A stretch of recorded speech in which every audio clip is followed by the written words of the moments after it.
Walau lembah hidupku penuh awan, nantikan cerahlah langit di atasku.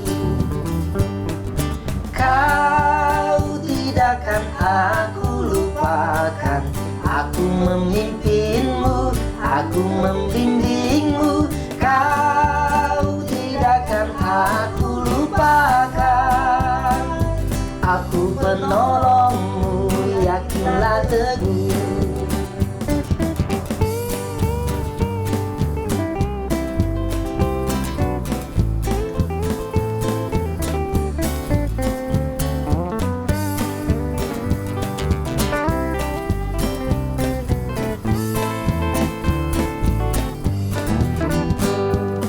Janji yang manis kau tak kulupakan, tak terombang ambing lagi jiwaku. Walau lembah hidupku penuh awan, nantikan cerahlah langit di atasku. Kau tidak akan aku lupakan, aku memimpinmu, aku membimbingmu.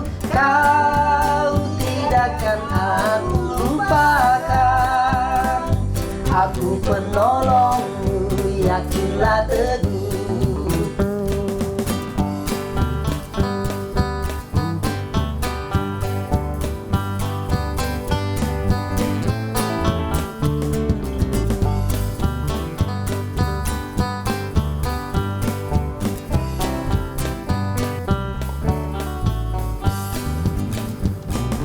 Kau tidak akan aku lupakan, aku memimpinmu, aku membimbingmu. Kau tidak akan aku lupakan, aku penolongmu, yakinlah teguh. Kau tidak akan aku lupakan, aku memimpinmu, aku membimbingmu. Kau tidak akan aku lupakan, aku penolongmu, yakinlah teguh. Shalom saudara-saudara, selamat malam. Malam hari ini kita akan sama-sama merenungkan kebenaran firman Tuhan yang terambil dari Kisah Rasul pasal yang pertama ayat 1-11 berkaitan dengan kenaikan Kristus. Saya akan bacakan ayat ini bagi kita semua. Roh Kudus dijanjikan. Hai Theophilus, dalam bukuku yang pertama, aku menulis tentang segala sesuatu yang dikerjakan dan diajarkan Yesus sampai pada hari ia terangkat. Sebelum itu, ia telah memberi perintahnya oleh Roh Kudus kepada rasul-rasul yang dipilihnya. Kepada mereka ia menunjukkan dirinya setelah penderitaannya selesai. Dan dengan banyak tanda ia membuktikan bahwa ia hidup, sebab selama 40 hari ia berulang-ulang menampakkan diri dan berbicara kepada mereka tentang kerajaan Allah. Pada suatu hari ketika ia makan bersama-sama dengan mereka, ia melarang mereka meninggalkan Yerusalem dan menyuruh mereka tinggal di situ menantikan janji Bapa yang demikian katanya. Telah kamu dengar daripadaku, sebab Yohanes membaptis dengan air, tetapi tidak lama lagi kamu akan dibaptis dengan Roh Kudus. Yesus terangkat ke sorga. Maka bertanyalah mereka dengan yang berkumpul di situ, Tuhan, maukah engkau pada masa ini memulihkan kerajaan bagi Israel? Jawabnya, engkau tidak perlu mengetahui masa dan waktu yang ditetapkan Bapa sendiri menurut kuasanya. Tetapi kamu akan menerima kuasa kalau Roh Kudus turun ke atas kamu, dan kamu akan menjadi saksiku di Yerusalem dan di seluruh Yudea dan Samaria dan sampai ke ujung bumi. Sesudah ia mengatakan demikian, terangkatlah ia disaksikan oleh mereka, dan awan menutupnya dari pandangan mereka. Ketika mereka sedang menatap ke langit pada waktu ia naik itu, tiba-tiba berdirilah 2 orang yang berpakaian putih dekat mereka, dan berkata kepada mereka, Hai orang-orang Galilea, mengapakah kamu berdiri melihat ke langit? Yesus ini yang terangkat ke sorga meninggalkan kamu akan datang kembali dengan cara yang sama seperti kamu melihat dia naik ke sorga. Sampai demikian bacaan firman Tuhan kita yang akan kita renungkan bersama pada malam hari ini. Saudara-saudara, akhir-akhir ini media sosial dibanjiri dengan postingan-postingan orang-orang yang sudah mulai jenuh stay at home ya. Jadi banyak orang yang mulai mencoba untuk menghibur diri sendiri dengan berbagai aplikasi. Ada aplikasi yang memberikan latar belakang pantai seakan kita ada di sana ya, untuk boleh menghibur diri sendiri. Dan kemudian ada juga orang-orang yang memposting foto-foto dengan idola-idola mereka ya, banyak memposting foto-foto dengan opa-opa Korea. Saudara-saudara, banyak orang yang mulai halu ya bahasa gaulnya, yaitu singkatan dari halusinasi, yang mulai punya berbagai keinginan, berbagai imajinasi karena terlalu lama di rumah. Saudara-saudara, halu seperti ini saya kategorikan sebagai harapan yang semu atau harapan yang palsu. Kenapa semu atau palsu? Harapan-harapan ini hanya bergantung kepada diri kita sendiri, kepada keinginan-keinginan kita sendiri. Saudara, saya yakin keadaan yang seperti ini karena kita terlalu lama di rumah membuat kita memiliki banyak harapan yang semu atau harapan yang hanya berdasarkan pada diri kita sendiri. Dan saudara, halu seperti ini juga bukan hanya terjadi pada masa ini juga terjadi pada murid-murid pada waktu itu yang kita baca dalam Kisah Rasul pasal yang pertama tadi. Dalam Kisah Rasul 1 yang tadi kita baca juga menjelaskan kepada kita bahwa para murid juga punya harapan-harapan yang semu karena berdasarkan pada keinginan mereka sendiri. Saudara, mereka berharap bahwa Yesus akan mendirikan kerajaan Israel kembali. Kenapa mereka bisa punya pemikiran seperti itu? Karena ketika mereka melihat Yesus sanggup bangkit dari antara orang mati, bahkan mereka berjumpa dengan Kristus yang bangkit selama 40 hari, Yesus menampakkan diri kepada mereka, mereka kemudian mulai berimajinasi. Mereka mulai punya harapan mereka sendiri bahwa Yesus nantinya akan memulihkan kerajaan bagi Israel. Dan di bagian firman Tuhan ini mereka mengatakan kepada Yesus, dapatkah Yesus memulihkan kerajaan Israel pada masa ini? Artinya sekarang juga, secepatnya. Kenapa mereka begitu terburu-buru? Karena mereka mengharapkan mereka bisa punya posisi dalam kerajaan yang akan Yesus dirikan nantinya. Saudara, harapan-harapan mereka ini adalah harapan-harapan yang semu, harapan yang hanya halu saja, yang tidak punya dasar, tidak punya kepastian sama sekali di dalamnya. Dan Yesus menjawab mereka. Yesus tidak menentang harapan mereka yang salah, tapi Yesus mau mengalihkan agar mereka tidak punya pengharapan yang semu, tapi mereka punya pengharapan yang pasti. Yesus berkata kepada mereka bahwa waktunya bukan bagian mereka untuk yang tahu kapan waktunya. Tapi satu hal yang mereka yakini, bahwa Yesus akan memberikan Roh Kudus kepada mereka, memberikan Roh Kudus yang akan memberikan kuasa kepada para pengikutnya. Kuasa untuk apa? Kuasa untuk menjadi saksi Tuhan, kuasa untuk menceritakan tentang kebaikan Tuhan. Saudara-saudara, Filipiensi dalam bukunya Bukan Yesus yang Saya Kenal menyatakan bahwa kenaikan Kristus memberikan kesempatan bagi kita untuk menjadi saksinya. Saudara, momen kenaikan Kristus bukan berarti dia meninggalkan pengikutnya, dia pergi naik ke surga meninggalkan pengikutnya di dunia menjalani kehidupan yang menderita. Bukan seperti itu, saudara. Tapi kenaikan Kristus justru memberikan kesempatan bagi pengikutnya, yaitu kita, setiap orang yang percaya kepadanya, untuk boleh bersaksi tentang kebaikan Tuhan, untuk boleh bersaksi menceritakan Injil Tuhan. Ini menjadi satu kesempatan bagi setiap orang percaya. Saudara, kita nggak cuma disuruh untuk bertahan hidup saja di dunia ini, tapi Tuhan mau kita bersaksi, kita menyaksikan tentang Dia di tengah segala kondisi hidup yang kita alami. Saudara, menjadi saksi Tuhan bukan berarti kehidupan kita ini mewah, enak, nyaman. Tapi dalam apapun situasinya, kita tetap dipanggil untuk menjadi saksi. Dan satu harapan kita, kenapa kita bisa berharap, kita bisa punya kemampuan untuk boleh menjadi saksi, karena Yesus memberikan Roh Kudus yang beserta dengan kita, yang mendampingi kita, yang memampukan kita untuk menjalani setiap situasi hidup kita, agar kita tetap boleh menyaksikan kebaikan dan kasih Tuhan. Saudara-saudara, Roh Kudus itu diberikan untuk menyertai kita, bukan hanya mengiring, tapi dia juga memberikan kita kekuatan untuk boleh menjadi saksi Tuhan. Saudara, ini adalah pembukaan daripada kisah para rasul, yang setelahnya kita bisa baca bagaimana kisah rasul-rasul itu boleh menjadi saksi-saksi Tuhan, menceritakan Injil Tuhan. Kuncinya cuma satu, karena kekuatan daripada Roh Kudus.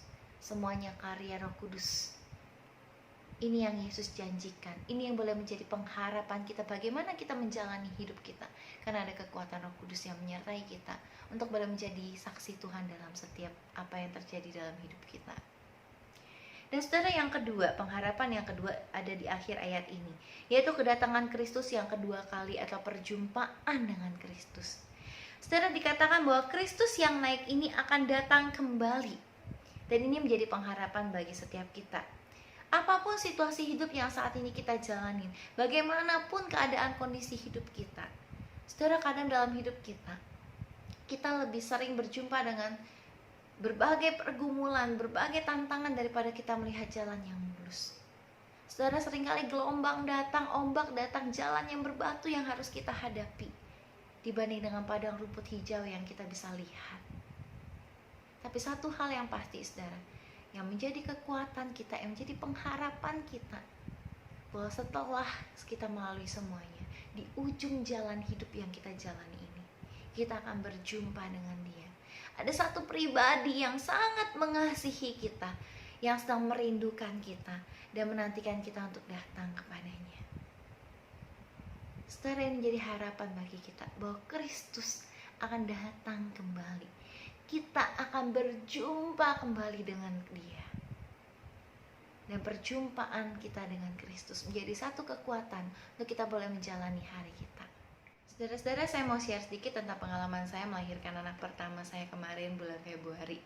Selama 39 minggu saya mengandung dan menantikan kehadirannya. Tapi saudara, dalam masa itu ada beberapa kendala yang saya hadapi. Saya sempat flek di awal-awal kehamilan, sempat kena cacar juga di akhir kehamilan, dan bahkan ketika dia lahir, saya tidak sempat sedetik pun melihat rupanya. Dan saya harus menahan diri 3 hari lamanya tidak dapat berjumpa dengan putri saya, karena dia harus dirawat di rumah sakit yang berbeda, mendapatkan perawatan khusus pada waktu itu. Saudara, masa-masa itu menjadi masa yang sangat sulit bagi saya seumur hidup saya. Tapi apa yang dapat memberikan saya kekuatan untuk boleh menjalaninya? Saudara, ada 2 hal yang saya ketahui yang beri saya kekuatan. Yang pertama, saya tahu saya tidak sendiri. Ada suami, ada orang tua saya bersama dengan saya, dan juga ada rekan-rekan, teman-teman, sahabat, bahkan jemaat yang terus setia mendoakan dan mensupport saya. Itu menjadi kekuatan sendiri bagi saya. Dan yang kedua, pengharapan besar yang saya miliki, bahwa saya nantinya akan berjumpa dengan Dia. Jikalau saya kuat, jikalau saya sehat, saya bisa segera keluar dari rumah sakit dan saya boleh berjumpa dengan Dia. Saudara, pengharapan itu memberikan saya satu kekuatan besar untuk segera pulih, untuk saya bisa bangkit segera, agar saya bisa segera pergi ke rumah sakit, ke tempat Dia dirawat. Dan pengharapan itu yang memberikan saya kekuatan untuk selama 1 minggu itu saya terus bolak-balik rumah sakit, berjumpa dengan putri kecil saya walaupun saya pasca operasi sesar. Saudara-saudara, pengharapan itu punya kekuatan yang besar bagi saya, untuk saya bisa bertahan, untuk saya bisa segera pulih, agar saya bisa melihat putri kecil saya dan melihat senyumnya yang manis. Dan saudara-saudara, itulah kekuatan daripada pengharapan. Dan kita punya semua kekuatan dan pengharapan itu. Kita punya pengharapan itu karena kita punya Yesus yang menjanjikan Roh Kudus yang menyertai kita, bahwa kita tidak sendirian dalam segala situasi yang kita hadapi. Kita punya Allah yang beserta dengan kita, yang memberikan kita kekuatan. Dan yang kedua, kita juga punya satu pengharapan besar, bahwa kita akan berjumpa dengan Dia, pribadi yang kita kasihi dan pribadi yang mengasihi kita. Saudara-saudara, semakin besar cinta kita terhadap Dia, semakin besar pengharapan itu akan memberikan kita kekuatan untuk boleh menjalani hidup kita. Saudara-saudara, masa-masa ini bukan masa-masa yang mudah bagi setiap kita. Tidak ada satu orang pun yang terluput daripada pergumulan yang disebabkan oleh COVID-19 ini. Tapi saudara, biarlah masa-masa ini juga membuat kita mengingat kembali kenaikan Kristus, memberikan kita harapan bahwa Dia beserta dengan kita, bahwa nanti kita akan berjumpa kembali dengan Dia. Kita punya pengharapan yang akan memberikan kita kekuatan menjalani masa-masa tersulit sekalipun. Saudara, mari di hari kenaikan Kristus ini kita mengingat kembali, Ia akan datang kembali. Kita akan berjumpa kembali dengan Kristus yang kita kasihi itu. Itu yang boleh memberikan kita kekuatan kembali.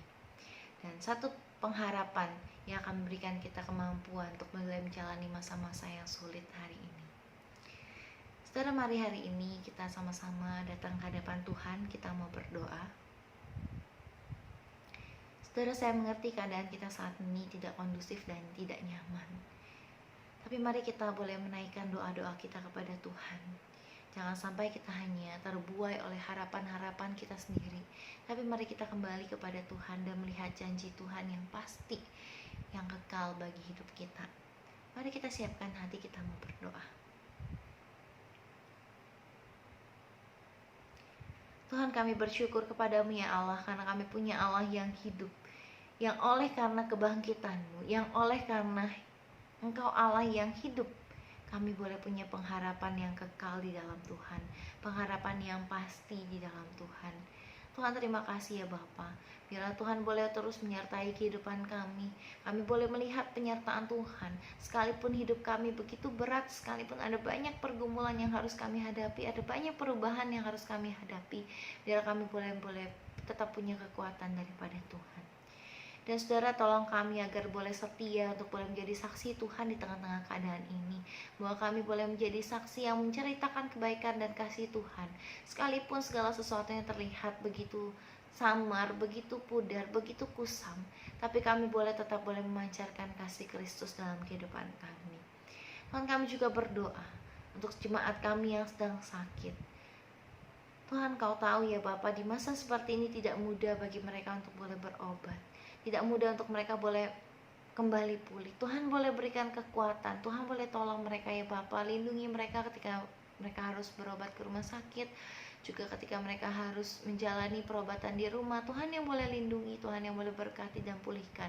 Kami juga berdoa untuk mereka yang terinfeksi oleh COVID-19. Kiranya Tuhan juga boleh beserta, Tuhan yang boleh menguatkan. Satu hal yang kami minta daripadamu Tuhan, tubuh mereka boleh sakit, tapi biarlah iman mereka boleh semakin kuat di hadapan Tuhan. Semakin dikuatkan, semakin merasakan penyertaan dan kasih Tuhan yang luar biasa. Dan kami juga membawa kepadamu Tuhan untuk jemaat kami yang sedang mengandung. Kiranya Tuhan juga boleh melindungi mereka dan bayinya, agar mereka boleh juga tetap sehat dan juga boleh kondusif nanti suasana situasinya ketika mereka harus lahiran. Dan kami juga berdoa untuk para pelayan Tuhan yang sedang berjuang keras, memikirkan dan mengusahakan agar tetap dapat melayani, agar jemaat tetap boleh terbina dengan masa-masa seperti ini, baik dengan pelayanan online maupun juga secara pribadi. Tuhan, kami berdoa kiranya Tuhan sendiri yang boleh menolong, baik hamba Tuhan, majelis, semua yang terlibat, yang terus berupaya melayani Tuhan. Tuhan boleh berkati, dan khususnya juga anak-anak Tuhan yang berkecimpung di multimedia. Mereka yang Tuhan berikan kemampuan, Tuhan boleh tolong mereka ya Bapa. Berikan mereka kreativitas agar boleh terus memberikan video-video yang baik ya Bapa, yang boleh melayani jemaat Tuhan, yang boleh memberkati jemaat Tuhan sekalian. Dan kami juga berdoa kira Tuhan yang boleh menolong untuk tim medis yang sudah mulai kelelahan. Tuhan, Kau yang boleh berikan mereka kekuatan. Ada banyak di antara mereka yang mungkin hari-hari ini ingin menyerah karena sudah begitu lama tidak dapat beristirahat dengan tenang. Tapi Tuhan, biar Engkau yang boleh pakai mereka. Kami percaya ketika Tuhan memanggil mereka dengan profesi mereka, Tuhan juga memperlengkapi dan memampukan mereka. Tolong mereka ya Bapa. Dan kami juga berdoa agar pemerintah diberikan hikmat dalam setiap putusannya untuk boleh menanggulangi COVID ini dengan baik ya Bapa. Tuhan, tolong ya Bapa agar masyarakat juga boleh bekerja sama. Tuhan, agar boleh tetap diam di rumah sekalipun tidak nyaman, sekalipun begitu jenuh, sekalipun begitu bosan. Tapi kami boleh mengingat bahwa setiap tindakan kami berpengaruh dan berdampak besar bagi kehidupan banyak orang. Tuhan yang boleh tolong ya Bapak agar masyarakat boleh juga bekerja sama dengan baik menanggulangi COVID-19 ini. Kami juga berdoa, biar Tuhan satu hal yang kami minta, di tengah-tengah segala situasi yang terjadi, kami minta biarlah Tuhan boleh membuat nama Tuhan tetap dimuliakan. Biar banyak orang tetap memuji nama Tuhan. Ada banyak kesaksian yang mulai beredar bahwa banyak orang yang kembali kepada Tuhan. Ini yang kami rindukan ya Bapa, bahwa banyak orang boleh melihat kemuliaan Tuhan. Banyak orang boleh melihat dan mengandalkan Tuhan kembali ya Tuhan. Tidak mengandalkan diri sendiri, tidak mengandalkan apa yang tidak pasti yang ada di dunia ini. tapi boleh mengandalkan Tuhan orang, Tuhan Allah yang perkasa yang menjadi andalan kami. Tuhan tolong kami ya Bapa. Di setiap doa yang kami naikkan kepada Tuhan, kiranya Tuhan sendiri yang boleh menolong dan menyertainya, menyertai dan mendengar setiap doa kami. Di dalam nama Tuhan Yesus Kristus kami menyerahkan hidup kami. Amin. Selamat hari kenaikan Kristus. Tuhan berkati setiap kita. Janji yang manis kau tak kulupakan, tak terombang ambing lagi jiwaku. Walau lembah hidupku penuh awan, nantikan cerah